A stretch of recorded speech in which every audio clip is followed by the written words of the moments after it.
En esta parte 2 de los sexenios presidenciales del siglo XX, continuamos con el gobierno de Adolfo López Mateo, 1958-1964. No olvidar que buena parte de esta investigación se extrajo, como ustedes saben, de la autora Rosa María Mirón, del libro Evolución del Estado. Pero por otra parte, sobre todo el análisis crítico, es por parte del servidor. Así que continuamos. En este sexenio son tres los puntos que considero más relevantes. El desarrollo estabilizador, que tiene que ver con la economía, nuevas instituciones que se fundan en el Estado mexicano y protestas de los trabajadores urbanos.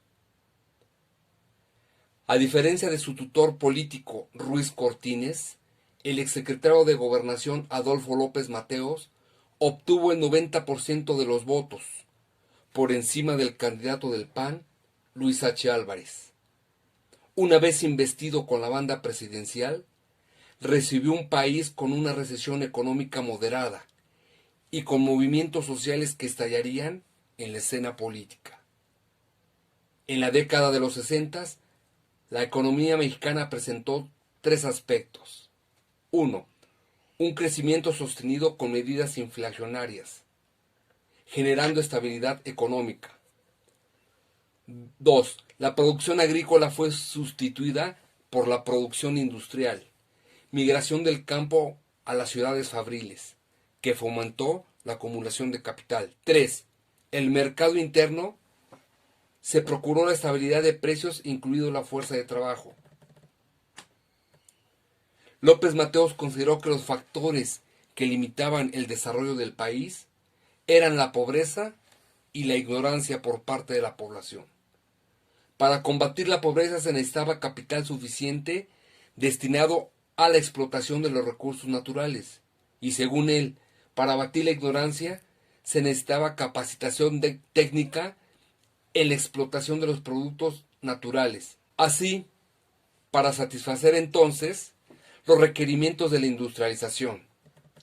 En lo social y la cultura, el presidente López Mateos fue quien inició la distribución de textos gratuitos en la educación primaria, pero también se fundaron nuevas instituciones del Estado, la Secretaría de Patrimonio Nacional, la de Turismo, así como el ISSSTE y la separación del IMSS de Salubridad, e incorporó el reparto de utilidades a la clase trabajadora.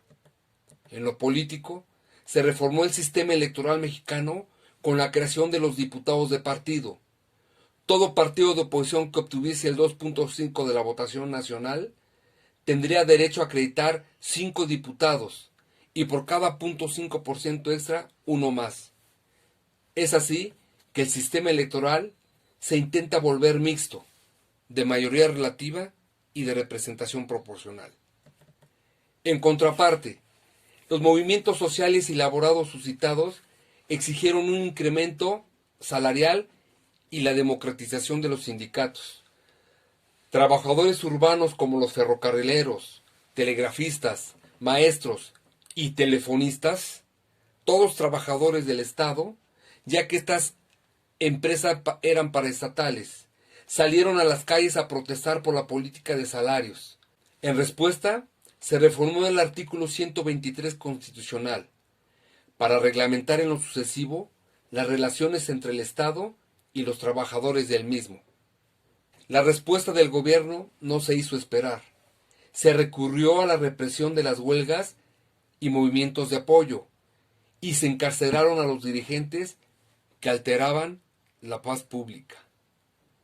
Para liberar la tensión del sistema, el gobierno recurrió a un préstamo de Estados Unidos por $612 millones, a fin de utilizarlos en la construcción de viviendas y para el gasto público, quitarle la atención al sistema. Adicionalmente, yo diría que, como queda claro, la intolerancia autoritaria de este gobierno a los movimientos sociales son clara muestra del régimen que aún prevalecía. No se respetaba el derecho a huelga consagrado en el artículo 123. No obstante, se recurrió a la represión con el encarcelamiento de los principales dirigentes y el mensaje que se daba a futuras protestas es: si no te alineas a las políticas autoritarias del Estado, tendrás la mano dura.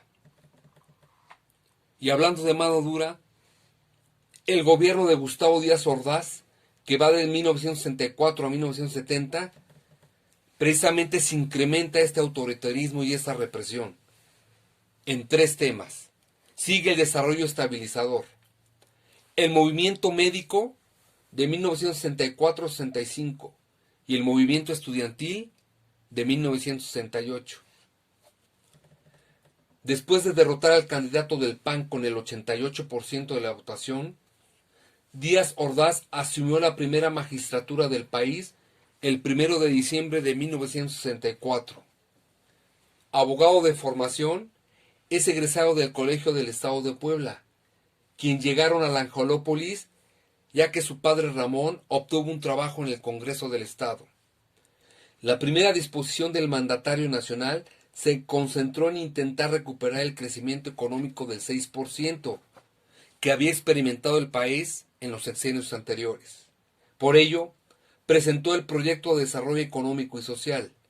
Este modelo económico, inaugurado desde el gobierno de López Mateos, se conoció con el nombre de Desarrollo Estabilizador, o llamado también Crecimiento con Estabilidad Monetaria, que contemplaba una tasa de crecimiento anual promedio, mientras que el sector industrial mantenía un crecimiento acelerado. Los bienes de consumo como alimentos industrializados, bebidas, textiles, calzado, etc., disminuyeron, mientras que los bienes intermedios como el petróleo y la electricidad tendrían que aumentar. Además, se pretendió acelerar el desarrollo agropecuario y su mercado interno, mejorar la eficacia industrial y distribuir con mayor equidad el ingreso nacional y mejorar el ahorro interno. De este modo, se combatería la pobreza y la inflación. Todo parecía ir viento en popa, con una clase media fortalecida, con cierta estabilidad económica, hasta que estalló el movimiento médico de 1964. El personal de salubridad y el ISSSTE pedían aumento salarial. 2,000 médicos se declararon en huelga y marcharon por obtener mejores condiciones laborales. La Alianza Nacional llegó a aglutinar al 70% de los médicos del país. El presidente y secretario de Salud consintieron un aumento salarial, pero no a todos, por lo que se vuelve a reactivar el movimiento. El gobierno decide despedir a los médicos de sus centros de trabajo y sustituirlos por médicos militares. En este contexto, el movimiento médico del 64-65 fue el precursor del movimiento estudiantil de 1968. Los años 60 se caracterizaron por ser una década de protesta y rebeldía estudiantil. Buscaba romper con el orden autoritario. Un movimiento libertario que ciertamente no estuvo bien definido ni orientado, con alguna ideología clara. El gobierno de mano dura de Díaz Ordaz no toleró y estuvo poco dispuesto a negociar con los estudiantes. México fue uno antes de 1968 y otro después. Luego de la brutal masacre de estudiantes en la Ciudad de México, fue sin duda un crimen de Estado orquestado por el régimen autoritario comandado por Gustavo Díaz Ordaz y su secretario de Gobernación, Luis Echeverría Álvarez.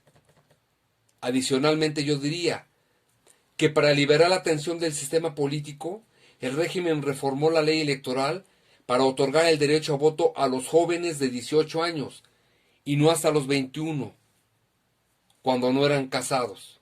A pesar de, el mismo movimiento estudiantil logró provocar una grieta al muro fortificado del autoritarismo que había prevalecido en México, donde las instituciones del Estado eran débiles y eran manipuladas por los hombres que la gobernaban. A pesar del gran descontento social ocasionado por el brutal crimen de Estado en contra del movimiento estudiantil, Díaz Ordaz decidió ceder la estafeta presidencial a su secretario de Gobernación, Luis Echeverría Álvarez, del que se decía que fue el que dio la orden para mandar al ejército en contra de los estudiantes. En un intento por recuperar la confianza social, el nuevo gobierno propuso la llamada apertura democrática y reorientación del desarrollo económico en el país, aunque resultaba una tarea titánica de alcanzar. La economía mexicana había logrado en las últimas 3 décadas un desarrollo espectacular, a consecuencia del milagro mexicano y el desarrollo estabilizador. En términos de producción, la llamada apertura democrática concedió a la prensa mayor libertad de expresión, como parte del reclamo social y político. La política laboral del gobierno echeverrista pretendió beneficiar a los miembros de la clase media y al mismo consumidor. Se creó el Infonavit, se creó la Procuraduría del Consumidor, 2 instituciones sociales con vinculación y beneficio directo para la población. En contraparte, durante los 2 primeros años del sexenio, las relaciones con el movimiento obrero se agudizaron, siendo la principal demanda de nueva cuenta el aumento salarial. En una negociación para evitar un problema mayor, para 1973 la CTM y el Congreso de Trabajo llegaron a un acuerdo con las organizaciones patronales para conceder un aumento salarial del 20% hasta salarios de 4.500 y de 900 para los que excedieran de esta cantidad. Donde sí no hubo capacidad de negociación fue con la iracunda guerrilla de Lucio Cabañas y Genaro Vázquez en el estado de Guerrero, quienes se levantaron en armas.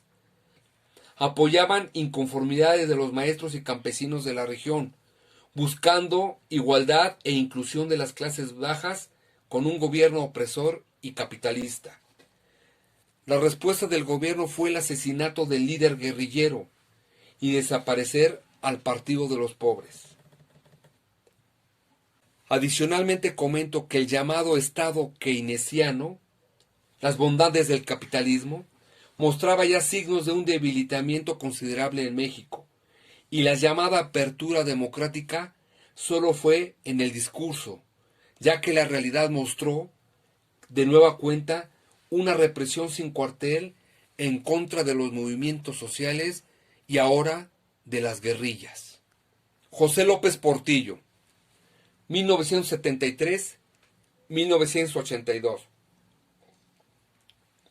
Aquí vamos a abordar 3 temas: reforma política, fin del milagro mexicano, pese a la riqueza petrolera, y el gran caos económico, yo diría, del siglo XX. Este cataclismo fracaso económico se debió a múltiples factores. Luego que Echeverría decidiera nombrar como sucesor a su exsecretario de Hacienda José López Portillo, y este fuese el candidato único a la presidencia, ya que otro partido no postularon candidato alguno, México enfrentaría una de las peores crisis política y económica de su historia. El sexenio de López Portillo estuvo regido sin duda por el contraste. La reforma política de Jesús Reyes Heroles pretendió dar oxígeno y vitalidad a los partidos de oposición. Así se estableció el sistema electoral mixto, con dominante mayoritario, 300 diputados electos por mayoría relativa y hasta 100 diputados de acuerdo a la asignación de representación proporcional. Los partidos de oposición que alcanzasen el 1.5% de la votación nacional se les asignarían diputados en las listas regionales según el porcentaje de votos emitidos. Se introduce también la representación proporcional en los ayuntamientos con una población mayor a 3,000 habitantes y se abrió la posibilidad que grupos de ciudadanos funden nuevos partidos políticos. En el ámbito económico, que fue el talón de Aquiles, el descubrimiento de la riqueza petrolera condujo a un viraje de la política económica y social desde el primer año de gobierno. El desarrollo económico acelerado, fundamentado en la exportación de hidrocarburos, trajo consigo ciertos riesgos. Ahí estaba la inflación y el exceso de demanda. El milagro del petróleo haría de este país rico e influyente, según palabras del propio López Portillo. La nación se la pasó bien, pero ganó más de lo que realmente trabajó y gastó más de lo que produjo. Para 1981, como resultado de la sobreproducción mundial de petróleo, se anunció la reducción del precio de barril. Así dio inicio de la peor crisis que haya vivido México en su modernidad. El descenso del precio del petróleo redujo drásticamente los ingresos de México por concepto de exportaciones. Impactó negativamente en el gasto público y la economía en su conjunto. En realidad se recuerda un desorden administrativo y económico, inflación, deuda, devaluación, un movimiento obrero inquieto y reprimido con una burguesía que protestaba. Estallaron importantes huelgas, la de Mexicana de Aviación, la de Teléfonos de México y la de General Motors, entre otras. La pérdida de legitimidad del Estado mexicano tuvo efectos negativos en el extranjero, sobre todo con Estados Unidos. Los organismos financieros internacionales suspendieron los apoyos crediticios a México y sobrevino la devaluación y la crisis se agudizó. El desequilibrio mercantil se tradujo en un crecimiento de la deuda externa, la inflación y el crecimiento del déficit del sector público fueron el saldo negativo del petróleo. La elevación de los precios de bienes y servicios fue una realidad. En respuesta, se formó el Plan Nacional de Desarrollo, pero de poco sirvió. Los fracasos fueron enormes, como frenar la inflación, sanear las finanzas y mejorar las relaciones económicas con el exterior. Los errores saltaron a la vista. La política económica del sexenio López Portillista había fracasado y fue necesario reiniciar el camino. El Banco de México se retiró del mercado de cambio temporalmente para dejar la cotización del peso frente al dólar a libre albedrío. Las reservas del Banco de México fueron insuficientes. Adicionalmente puntualizaría que después de esta gran crisis, tal vez la peor del siglo XX, la economía mexicana se estancó y ya no creció más. Un estancamiento económico que se agudizaría durante los próximos sexenios neoliberales, a partir de Miguel de la Madrid y hasta Enrique Peña Nieto. Pasando por la crisis económica de Ernesto Zedillo de 1994. La economía mexicana no creció más. Cuando el PIB creció a un ritmo anual de 6% entre el periodo de 1946 a 1976, en los posteriores años existieron grandes devaluaciones y crisis económicas, y el PIB caería abruptamente del 1 al 2%, lo cual explica el ocaso definitivo del milagro mexicano. Lo que sí crecía era la población y sus necesidades sociales, pero ante un débil desarrollo económico e industrial del país no se generarían los empleos suficientes. Esto explica en gran parte la gran desigualdad y pobreza que vive México hasta el día de hoy, aunado a malos gobiernos y a la corrupción que siempre ha penetrado al sistema. Con eso acabamos. Gracias.